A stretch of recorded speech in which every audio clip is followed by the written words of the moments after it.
Bismillahirrahmanirrahim. Alhamdulillahi Rabbil Alamin. Wassalatu wassalamu ala asyrafil anbiya'i wal mursalin. Nabiyina Muhammadin wa ala alihi wa sahbihi ajma'in. Assalamualaikum warahmatullahi wabarakatuh. Sa ngayon, alamul jin wa syayatin. Sa tiyatalakay na natin yung hidwaan sa pagitan ng mga demonyo at ng mga tao. At yung nga si Satanas, ang kanyang layunin ay maipapasok ang tao sa impyerno sa pamagitan ng pagliligaw sa kanila, sa mga tao. Kung hindi niya nga ito magagawa, dudulutin niya na ang mga tao nga ay makagawa ng kasalanan. Siyempre, pagpasok sa impyerno, magagawa ni Satanas sa pamagitan ng pagdudulot sa mga tao na makapag-shirk at kufur. Shirk, sasamba sila sa iba paliban kay Allah o gagawa sila ng mga gawain na may pagtatambal kay Allah. At kufur, iba't ibang mga gawain na ito ay kufur. Diba? Pagtalikod sa sala at iba pa. At kung hindi man, dudulutin niya ng mga tao ay gumawa ng bid'ah. At kung hindi man, ilalayo niya ang mga tao sa pagsunod kay Allah. So hindi na uubusan si Satanas ng kanyang taktika laban sa mga tao. At panlima, sa mga ginagawa ni Satanas, kung nagpapatuloy pa rin ang tao sa pagsamba kay Allah, sisikapin niya ang ifsadut ta'at, ang pagsira sa mga gawaing pagsamba o gawaing pagsunod ng mga tao. Sinisira niya ito. At paano niya ito sinisira? Kumbaga, kung sa pagpigil niya sa mga tao na gumawa ng mabuti, pipigilan niya talaga yung tao na magsala. Ngayon kung yung tao hindi niya mapigilan na magsala, sisirain niya ang sala nito bilang halimbawa. Bawa sa kalagitnaan ng sala, magbubulong si Satanas ng iba't ibang mga bagay na pagkakaabalahan ng tao. O kaya iisipin ng tao na pwede na yung mga paglabag. So nakakagawa siya ng mga paglabag at mamaliitin niya ito. Nakagawa siya ng mga paglabag sa sala at mamaliitin niya ito. Bawa, sisirain ni Satanas ang sala ng isang tao sa pamagitan ng pagtatanim sa kanyang isip na okay lang hindi magsala sa masjid para sa kalalakihan, o kaya sa kababaihan, sasabihin niya okay lang magpunta ng masjid na may pabango, o kaya nakasuot ng damit na mahalay. So, sa mga ganitong paraan, nasisira ni Satanas ang pagsamba ng mga tao. At meron pa itong iba't ibang mga anyo. Na nga, idha lam yastati'is syaitanu an yasuddahum anit ta'at fa innahu yajtahidu fi ifsadil ibadati wat ta'a. Kapag hindi nagawa ni Satanas na harangan ng mga tao sa paggawa ng mga gawaing pagsamba, kapag itunuloy ng mga tao ang paggawa ng mga gawaing pagsamba, nagsisikap siya sa pagsira sa mga gawaing pagsamba na ito at gawaing pagsunod. Kay yuharrimahum al-ajra wa thawab. Nang sa gayon ay mapagkaitan ang mga mananampalataya ng anumang gantimpala ng mabuting gawain na ito. Satanas, kung hindi kanya mapipigilan na gumawa ng gawaing pagsamba, dudulutin niya na mabawasan ang reward na makukuha mo sa iyong mga gawaing pagsamba. So sisikapin niya lahat. Gagawin niyang lahat para lang makapuntos, kumbaga, sa mga mananampalataya. Kahit maliit, hindi niya yun palalampasin. Ang mahalaga, makadulot siya ng pinsala sa mga mananampalataya. Wa min dalika anna as-sahabi Uthman bin Abil As ata ila Nabi sallallahu alayhi wa sallam faqala inna ash-shaytana qad hala bayni wa bayna salati wa qiraati talbisuha alayhi. So nagsumbong daw si Uthman bin Abil As kay Propeta Muhammad sallallahu alaihi wasallam na si Satanas daw o ang demonyo ay nagtangka na mamagitan sa pagitan niya at ng kanyang sala. Ibig sabihin, hindi siya makapag-focus sa kanyang sala, sa kanyang pagbasa. At gayon din sinasabi dito, yalbisaha alay. Yalbisaha alay, ibig sabihin, ginugulo siya o nililito siya ng demonyo. Faqala Rasulullah sallallahu alaihi wasallam, dhalika syaitanun yuqalu lahu khanzab o khinzab. Ang satanas daw na yun na gumugulo sa mga tao sa kanilang sala ay tinatawag na khinzab o khanzab sa ibang pronunciation. Pero dito sa Arabic ng libro ni Sheikh Omar Al-Ashkar, tinatawag itong khanzab. Isang demonyo na gumugulo sa sala ng mga tao. So ito na yung kapag nagsasala yung tao, ipapaalala niya sa iyo yung mga bagay-bagay na hindi mo nagawa, o kaya hindi mo nagawa kanina, o gagawin mo palang mamaya, o kaya dudulutin niya na makalimutan mo ang iyong binabasa, o makalimutan mo kung nasaan ka na sa sala, pangilang raka'a ka na. So yun ay dinudulot ng khanzab. Pero syempre, maaring ang tao ay nagkakamali sa sala na hindi naman dulot ng jinn. Okay? Kasi baka magtatampo na yung jinn, lagi siyang sinisisi. So maaring yung tao ay makalimot din na walang ginawa yung shaitan, kumbaga. Walang khanzab na involved. Pero yung khanzab, ito yung satanas o yung demonyo na dumating doon kay Uthman bin Abil As na sinasabi niya na gumugulo sa kanya. Faida ahsastahu fata'awad billahi minhu.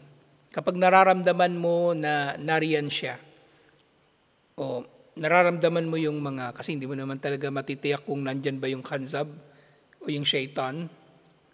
Pero kapag nararamdaman mo yung epekto niya, kumbaga yun yung sinasabi ni Propeta Muhammad sallallahu alaihi wasallam, nararamdaman mo ang epekto niya sa iyong pagbasa o sa iyong sala, magpakupkup ka kay Allah at sinabi niya, watfal ala yasarika thalathan. Watfal, ibig sabihin parang bumuga ka ng hangin sa kaliwa mo ng 3 ulit. Sabi mo, a'udhu billahi minasyaitonir rajim, tapos bumuga ka ng hangin 3 ulit, para kang dumudura na walang plema o walang laway. Hangin lang yung lalabas. So ito yung ayon sa sunnah ni Propeta Muhammad sallallahu alaihi wasallam. Sinabi nga niya ni Uthman bin Abil As, fa'fa'altu dhalika fa'adhabahu Allahu anni. At ginawa ko nga ito at dinulot ni Allah na mawala sa kanya yung epekto ng khanzab. Hadith ito na iniulat ni Imam Muslim. Fa idza dakhala al-abdu salatahu ajlaba alayhi asy-syaitanu yuwaswisu lahu. Dahil nga, normal na kapag ang tao daw ay magtataguyod na ng kanyang sala, ang demonyo ay bumubulong na sa kanya ng iba't ibang mga bagay. O yushgiluhu an ta'itillah. At nililin lang siya nito o inaabala siya nito mula sa pagsuway o mula sa pagsunod. Inaabala siya nito mula sa pagsunod kay Allah. Dahil nga, ipapaalala niya sa iyo ang napakaraming mga bagay. Wa yudhkiruhu bi umurid dunya, ipapaalala sa kanya ang mga bagay-bagay na may kinalaman sa dunya. Kaya nga, isa sa mga rukun ng sala talaga yung tuma'nina. At mula sa hukom ng pagiging rukun ng tuma'nina, halimbawa niyan, ipinagbabawal ang sala o makruh. Makruh ang sala ng tao na nararamdaman niya siya ay naiihi. Nang sa gayon kapag siya ay nagsala, hindi siya nagpipigil ng kanyang ihi o ng kanyang dumi. Mag-CR muna siya. Bahala nang malit siya sa pagpasok, pagsama sa saf. Ang mahalaga, panatag siya sa kanyang sala. Panatag siya sa kanyang sala. Gayun din doon sa usapin ng yung kapag naihain na ang pagkain at ikaw ay gutom, kumain ka muna bago magsala. Kaysa naman nandun ka sa sala at iniisip mo yung pagkain na hindi mo pa nakain dahil ikaw ay gutom. Sa iniulat ni Imam Al-Bukhari, bukod pa nga rito, naalala ko bigla, yung sabi ng ibang scholar, Lahat ng gumugulo sa'yo, tapusin mo na bago ka pa magtakbiratul ihram hanggat maaari para hindi mo na siya iisipin. Kaya minsan magtataka kayo, di ba, pagkatapos ang ikama, may sinasabi pa ako. Kasi kaysa naman isipin ko pa yun mamaya abang nagsasala. Sinasabi ko na, tinatanong ko na si Manong, Manong ganito, isa, ganyan. So parang hindi ko na isipin mamaya. Kasi minsan mangyari na naiisip mo yun sa sala para hindi mo makalimutan na pagtapos ng sala, babanggitin mo. Pero ako, tinatapos ko na talaga. Sinasabi ko na, lalo na minsan may naisip kang yung nakakatawa. Tawanan mo na bago ka magsala para hindi ka na matawa pa habang nagsasala. So tapusin mo na. Kumbaga, puputulin mo na lahat ng mga gagawin mo bago ka pa magsala, inshallah. Siniulat ni Imam al-Bukhari mula kay Abu Hurairah, anna Rasulullah sallallahu alaihi wasallam qala, sinabi ni Propeta Muhammad sallallahu alaihi wasallam, idza nudiya lis-salati adbara asy-syaitanu wa lahu durat.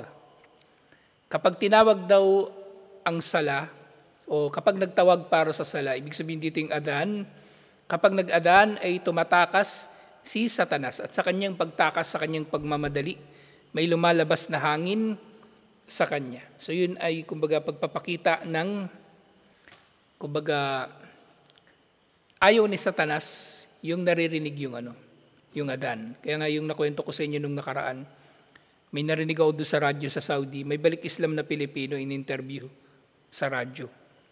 May kasama siyang translator. Na yung nung dumating daw siya sa Saudi, dati siyang nagpa-practice ng karunungang itim. At yung demonyo na partner niya dito sa Pilipinas, nung nag-Saudi siya, sumama sa kanya. At napapansin niya nga raw, yung daw demonyo kapag nag-aadan, pupunta doon sa kasulok-sulukan nung tirahan. Sa ilalim ng lababo, sa ilalim ng aparador, nagsusumiksik kapag oras na ng adan. At nung nag-Muslim na siya, yun na, naalala niya na ginagawa yun nung demonyo na kasama niya. So yung Satanas, hindi niya gusto ang adan. Kaya mainam kapag yung tao, kumbaga, sabi ng mga scholar, di ba, bilang ruqya, kung pinagdududahan mo na ikaw ay ikaw ay sinasapian o may ibang tao sinasapian, so pwede kang mag-Fatiha, Ayatul Kursi, Kul huwallahu ahad, Kul a'udhu birabbil falaq, Kul a'udhu birabbin nas, hanggang sa sinabi ng iba, sukdulang mag-adan, pwede. Kasi yung adan, ito ay puro pag-aalala kay Allah, pagdakila kay Allah. Lahat ng nilalaman nito. So galit si Satanas, so ayaw ni Satanas, ayaw ng demonyo sa adan. Hatta la yasma at ta'din. So tatakas yung Satanas o yung demonyo hanggang sa hindi na niya marinig yung adan. So maaaring pupunta siya sa ilalim ng lupa, pupunta sa malayong lugar. Faida kudiyan nida'u akbal. Pero kapag natapos na yung adan, babalik siya. Babalik yung demonyo na yun na tumakas. Hatta idha thuba bis salati adbara. At kapag tinawag naman yung ikama, tatakas na naman siya. Hatta yakhtar bainal mar'i wa nafsihi yakulud kurkada. At kapag yung tao, yun nga, nagsimula na magsala yung tao, darating, babalik itong demonyo na ito, yung sa isa pang hadith yung tinawag kanina na khanzab. Sasabihin nito, naalala mo ba yung ganito o naalala mo ba yung ganyan? Udkur kada, lima lam yakun yadkur. So ipapaalala sa kanya ng demonyo yung mga bagay-bagay, kahit yung mga bagay na hindi naman niya naalala. Matagal niyang hindi naalala, pero bigla na lang niya maalala ngayon.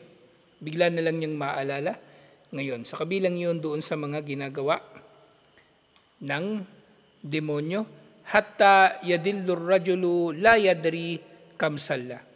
Hanggang sa yung tao ay malilito na masyado, hindi na niya alam kung ilan ang kanyang natapos sa sala. Hindi na niya alam kung ilan ang kanyang natapos na sala. Ilan yung ruku, ilan yung natapos niya na sala. Pero minsan nga, yun nga, katulad sinasabi ko, minsan yung tao nakalimot, hindi dahil sa demonyo. Minsan lang talaga siya, nabubulabog lang talaga siya. Nagsasala ka, tapos may maingay, posibleng mabubulabog ka rin doon. Hindi yung Satanas yung may kagagawan. O hindi yung Satanas yung primarily may kagagawan. Parang dito, kailan ba ako huling nakalimot sa sala?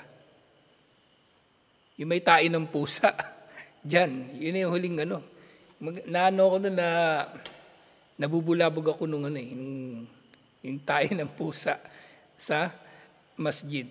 So pwede rin mangyari na yung tao mismo yung may kagagawan na siya ay nakakalimot, ibig sabihin hindi talaga siya nakafocus.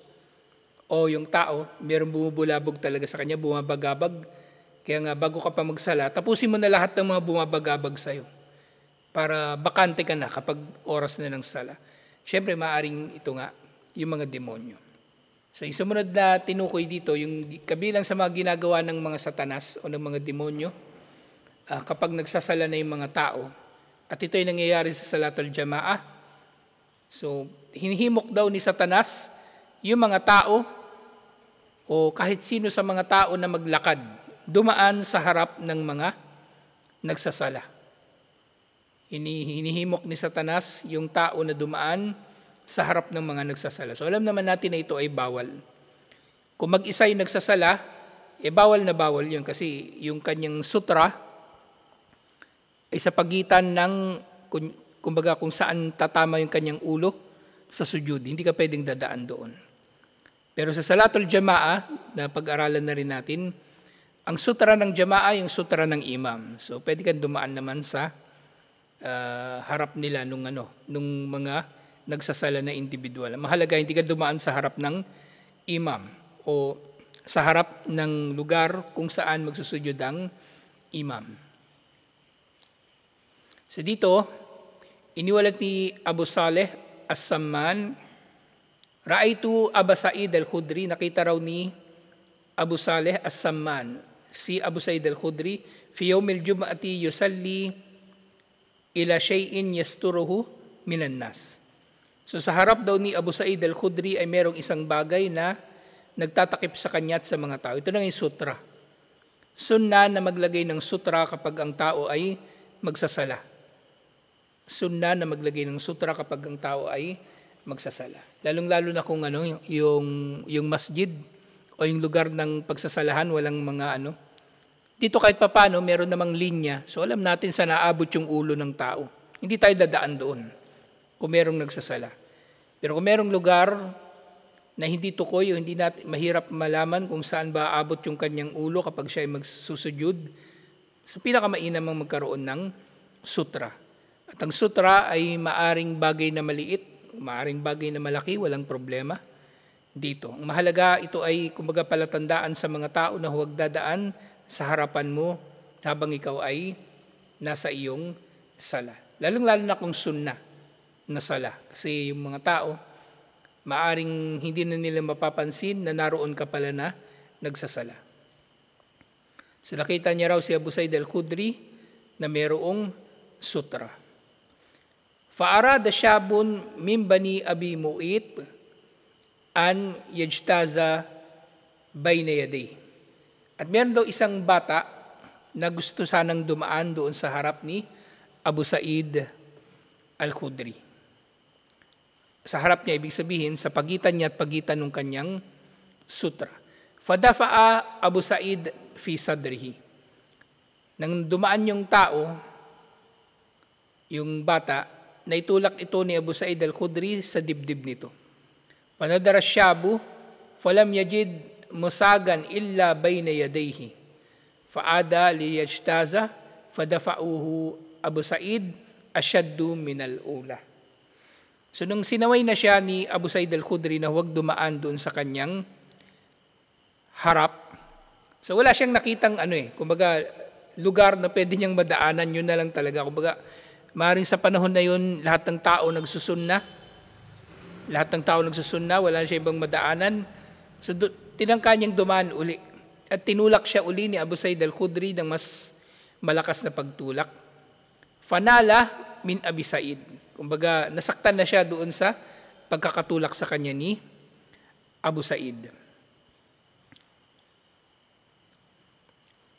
Thumma dakhala Marwan fashakka ilayhi ma laqiya min Abi Said.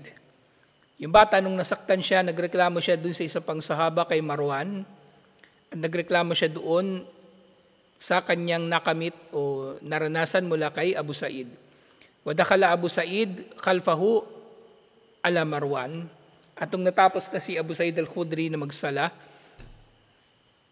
pumunta na rin siya doon kay Marwan. Faqala, malaka li ibni akika ya Abu Said. So sabi ni Marwan doon kay Abu Said, anong nangyari, Abu Said, sa iyong pinsan? So hindi tinukoy kung pinsan niya talaga yung bata na dumadaan. So maring expression lang nila ito. Sasabi ni Abu Said kay Marwan, sami'tu an-nabiy sallallahu alaihi wasallam yaqul, narinig ko si Propeta Muhammad sallallahu alaihi wasallam na nagsabi, idza salla ahadukum ila shay'in yasturuhu minan nasi fa arada ahadun an yajtasa bayna yadayhi falyadfa'hu. Kapag meron daw sino man sa inyo, kung ang sino man sa inyo ay nagsasala at naglagay na siya ng sutra sa pagitan niya at pagitan ng kibla, kumbaga, at yung sutra ilalagay ito malapit kung saan tatama yung iyong ulo, hindi naman sobrang layo. Okay? Bawo, dito tatama yung ulo mo, mga isang dangkal mula doon nilalagay mo yung sutra, yun ang tamang paglalagay ng sutra. Hindi yung dito tatama yung ulo mo sa sujud, tapos yung sutra mo 3 metro pa yung layo. Hindi sutra yun. So dapat malapit na doon sa ulo mo, inshallah. Ngayon, kung meron daw tao na maghahangad na dumaan doon sa pagitan mo at pagitan ng iyong sutra, itulak mo na ito. Fa in aba falyuqatilhu. At kung tatanggi pa ito na wag nang dumaan, magpupumilit ito na dumaan, ay labanan mo na ito. Ibig sabihin, itulak mo na siya ng mas malakas, fa innama huwa syaitanun. Dahil itong nagpipilit na ito na dumaan sa harapan mo ay syaitan, demonyo. Demonyo sa kanyang gawain. Okay? Demonyo sa kanyang gawain. Kasi maaaring mangyari nga na, di ba merong jinn na demonyo at merong tao na demonyo at maaaring yung tao ay nagiging demonyo sa kanyang gawain. So ito siya. Fa innama huwa syaitanun. Ito ay demonyo. Wal muradu bi qawlihi fa innama huwa syaitanun ay fi'luhu fi'lu syaitan. Nang kahulugan nga ng itulak mo siya dahil siya ay demonyo, ang kahulugan nung sinabi ni Propeta Muhammad sallallahu alaihi wasallam na siya ay demonyo, ito ay dahil sa ang kanyang gawain ay gawain ng demonyo. Kama yaqulu Ibn Hajar al-Asqalani. Ganito siya ipinaliwanag ni Ibn Hajar al-Asqalani. Illa anna Ibn Hajar dakara ihtimalan akhir asahi min al-awwal. Fa innahu qala, pero meron pang karagdagan na sinabi dito si Ibn Hajar al-Asqalani, yahtamilu an yakuna al-ma'na, at maaaring isa pang kahulugan nito, fa innamal hamil ala dhalika ash-shaytan. Sa bukod doon sa kahulugan na maaaring mga hulugan, yung sinabi ni Propeta Muhammad sallallahu alaihi wasallam na yung tao na magpupumulit dumaan sa harapan mo ay demonyo, maaaring din itong mga hulugan na ang nagtutulak sa tao na yun na dumaan sa harapan mo ay ang demonyo.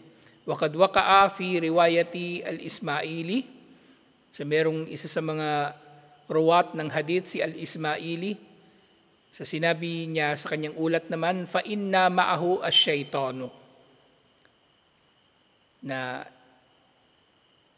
itulak daw ito, wag daw itong padadaanin dahil ang tao na ito na nagpupumilit dumaan sa harapan mo ay may kasamang syaitan. Wa nahwu li Muslim min hadith Ibn Umar bilafdin fa inna ma'ahu al-qarin. At iniulat naman ni Imam Muslim sa iba pang pananalita. Pag sinabing lafz sa hadith, kumbaga maaring parehong hadith pero may iba pagkakaiba ng mga salita dito.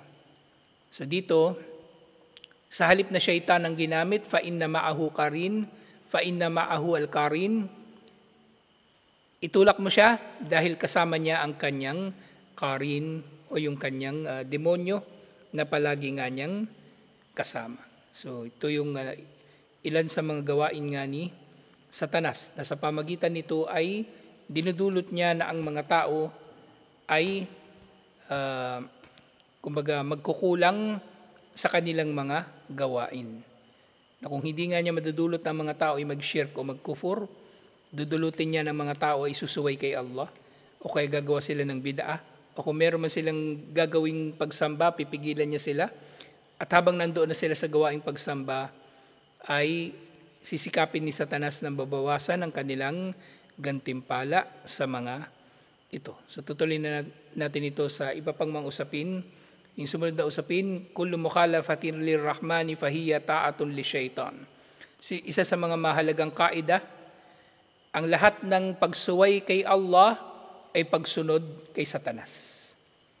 Ang lahat ng pagsuway kay Allah ay pagsunod kay Satanas. Napakagandang itatanim ito ng tao sa kanyang puso at isip na yun nga, dalawa lang ito palagi. Walang neutral. Lahat ng pagsunod kay Satanas ay pagsuway kay Allah. Lahat ng pagsuway kay Allah ay pagsunod kay Satanas. Walang ano dito, walang middle ground, walang gray area. Malinaw ang relihiyon na ito. Alhamdulillah. Sa tutuloy natin ito, insyaAllah. Assalamualaikum warahmatullahi wabarakatuh.